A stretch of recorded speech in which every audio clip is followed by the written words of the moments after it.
Warm welcome today to Claire Williamson, Marketing Exec for Stewarding at Oxfam. Hello Claire, how are you doing? Hi James, thanks for having me on. Today we're going to talk around the summer opportunities that graduates and students can have stewarding at Oxfam festivals. So Claire, for those who are not aware, what are Oxfam festival stewards and what do they do? Wow, right, okay. Well, Oxfam Stewarding is volunteers who give their time, donate their time if you like, to Oxfam to work basic roles around the festival that include things like wristbanding, ticket checking, campsite arena patrols, information points, that sort of thing. So being useful, not being security, but being useful stewards on site at some of the UK's best music festivals. In exchange for volunteering their time, they get to come to the festival essentially for free. They're giving their time in exchange for their ticket, if you like. But the way it works is that the festivals have a legal requirement to have stewards, and they pay Oxfam for providing that service. Because all our stewards are volunteers, that money, less our overheads for looking after our volunteers, is all money that's fundraising for Oxfam. And we raise in the vicinity of £1 million every summer just from being at music festivals. So everybody wins. It's a win-win-win. The festival has really happy to be there, engaged stewards welcoming the public to their event. The stewards themselves get to go to festivals and have a great time in between their shifts. They're totally free to enjoy the festival. And Oxfam makes a great deal of money from it in a really fun way that is a really positive way for the public to see an international charity and to interact with us. Does that answer the question? No, it certainly does. And what festivals do you support then in the UK? We have, I think, 20 or 21 this summer. I can run through a list if you'd like of what we've done this year. We've had some already. So we had Bearded Theory Festival at the end of May, which is a sort of a old-school indie festival up near Lichfield. We've had stewards at the Hay Festival in Hay-on-Wye, the Literature, Poetry, Philosophy Festival, so quite a different thing, not entirely music, although there was some music there. Our next one, the big one, is Glastonbury, and we'll have close to 2,500 volunteers with us on site at Glastonbury. The Oxfam camping, the Oxfield at that festival is pretty much a festival within a festival. It's huge. There's lots of us. And we have a great time, and we start enjoying ourselves there before the public get anywhere near to the festival. So we're on site for 10 days or so. Then after Glastonbury, we'll be at 2,000 Trees, which is at Upcott Farm near Cheltenham, and then something completely different the same weekend. This is sort of the 8th to 12th of July. Starting on the 9th, we've got NAS Festival, which is just up the road from Glastonbury site at Barton West Showground, and is a BMX and skating hybrid festival with skate legend Tony Hawk's is going to be there, and bands like Public Enemy. So it's a sports and music hybrid. Mid-July, we have Lattitude Festival.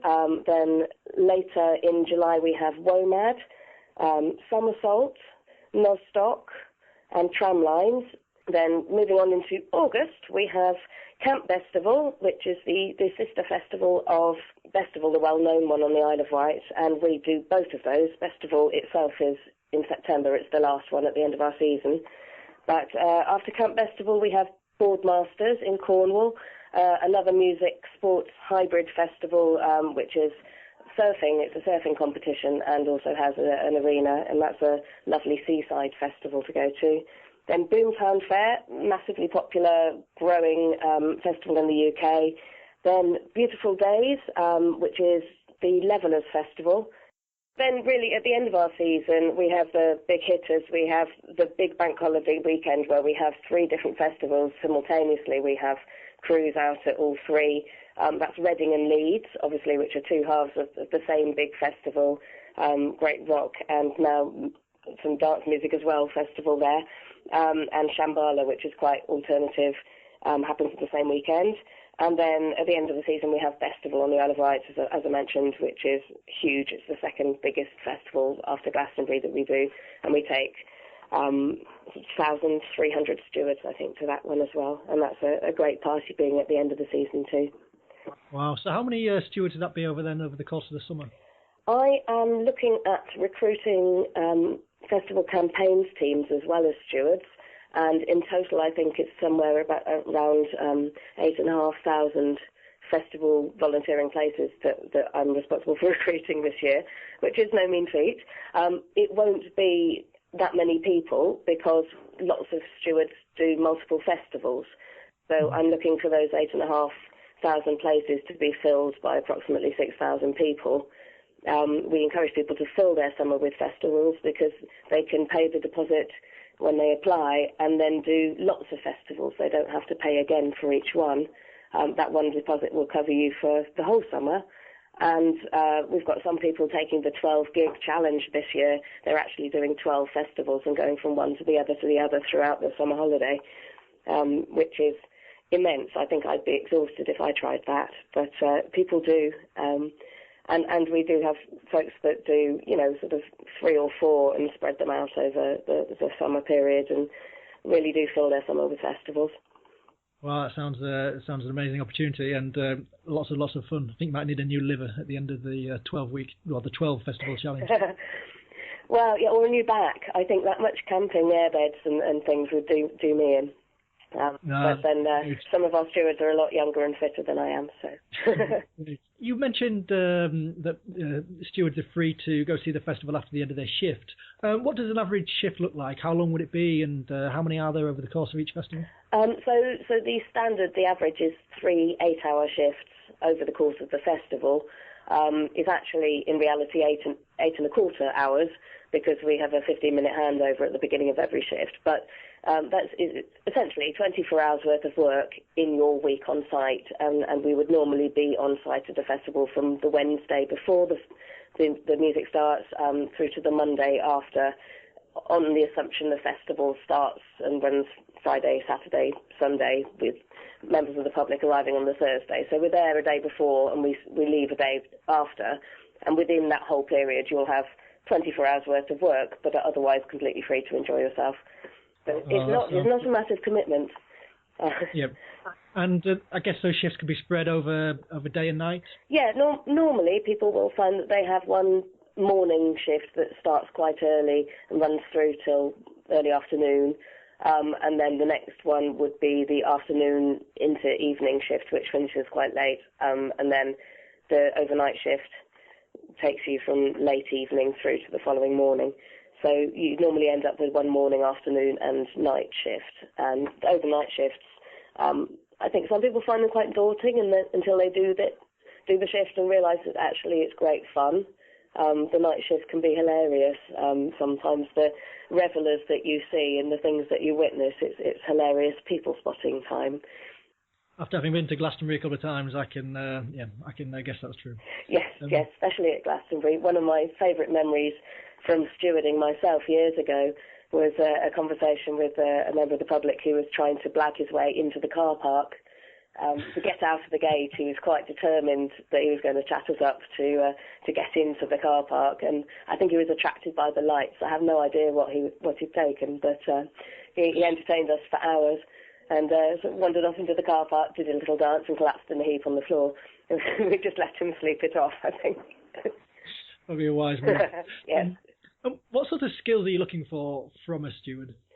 Okay, so we want people to be honest and respectful.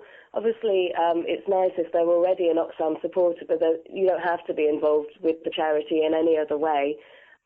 But they need to be prepared to do that 8-hour shift and be polite and courteous, be comfortable talking to members of the public, because so often we are public-facing. That's really it. I mean, just to do what they've applied for and committed to and turn up and do their shifts, so that Oxfam can honour their contract with the festival organisers, and be responsible and attend the briefing and take on board the information they're given in the briefings.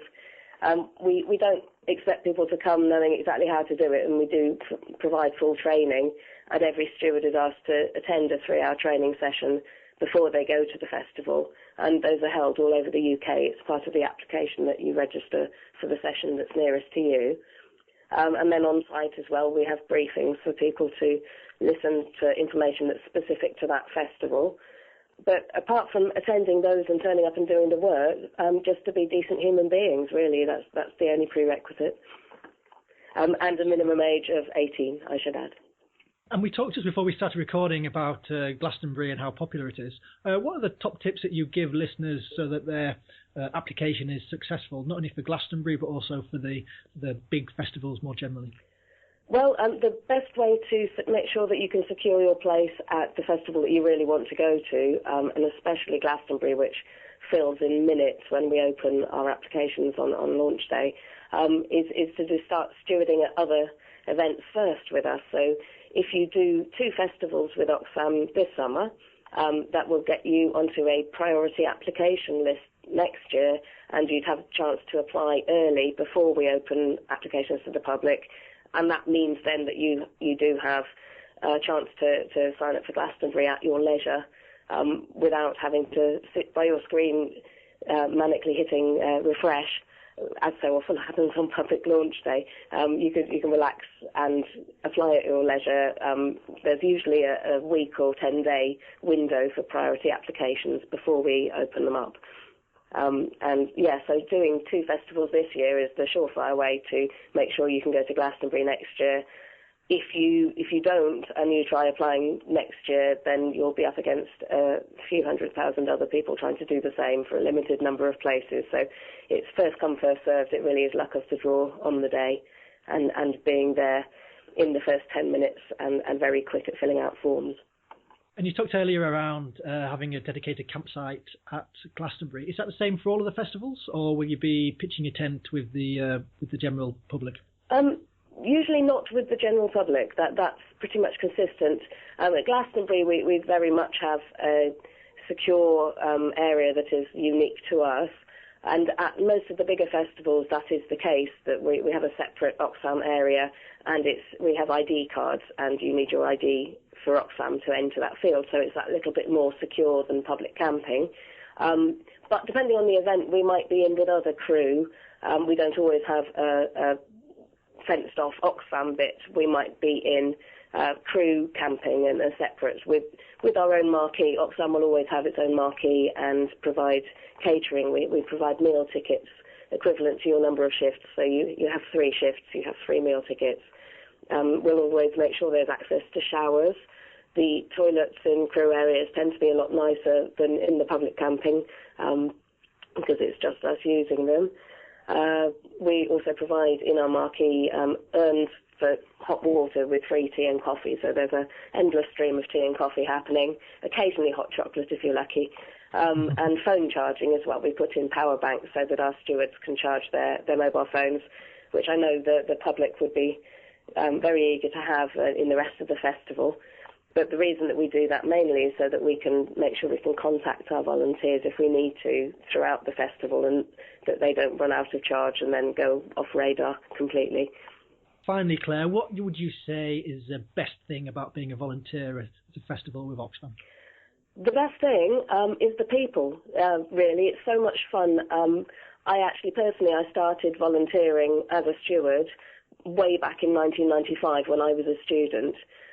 So I'm a very good example of someone who's done it for 18 years, and I liked it so much I left the corporate world and started working for Oxfam, and now I do this for a living. So I liked it that much. But along the way, I've met some absolutely wonderful people, and we really do have a tight-knit community of volunteers, and people who make friends, who come back year after year, and it's essentially a camping holiday with your friends, all supporting Oxfam. But we have some couples. We have people who've got married. We have some festival babies, and we have whole generations of families that steward together. I think the most I've seen is 3 generations of one family who all were at an event together. So it's a really family feeling. There's people of all ages, and they are, for the most part, absolutely lovely. And it's great fun, and you will meet great people.